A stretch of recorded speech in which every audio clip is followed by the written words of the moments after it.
மாவட்டம் கொல்லப்பட்டி பஞ்சாயத்தில் போலியோ இல்லா இந்தியாவை உருவாக்குவோம் என்ற விழிப்புணர்வு நோக்கில் சிறப்பு போலியோ சொட்டு மருந்து முகாம் நடைபெற்றது. மாண்புமிகு போக்குவரத்து துறை அமைச்சர் மற்றும் சேலம் மத்திய மாவட்ட செயலாளர் விஜய் தமிழன் பார்த்திபன் அவர்களின் வழிகாட்டுதலின்படி சேலம் வடமேற்கு மாவட்ட இளைஞரணி இணை அமைப்பாளர் என் சூர்யா தலைமையில் இந்த முகாம் ஏற்பாடு செய்யப்பட்டது. இந்த முகாமில் கொல்லப்பட்டி பஞ்சாயத்தில் வசிக்கும் 100க்கும் மேற்பட்ட குழந்தைகளுக்கு போலியோ சொட்டு மருந்து வழங்கப்பட்டது. மேலும் சமூக நலப்பணியின் ஒரு பகுதியாக சொட்டு மருந்து பெற்ற குழந்தைகளின் குடும்பங்களுக்கு தாவேகா சார்பில் தலா 5 கிலோ அரிசி வழங்கப்பட்டது.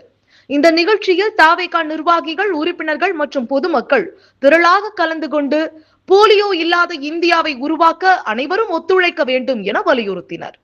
குழந்தைகளின் ஆரோக்கியத்தை பாதுகாக்கும் வகையில் நடைபெற்ற இந்த போலியோ முகாம் சமூக அக்கறையுடன் கூடிய ஒரு முன்னுதாரண நிகழ்வாக பொதுமக்களின் பாராட்டை பெற்றுள்ளது.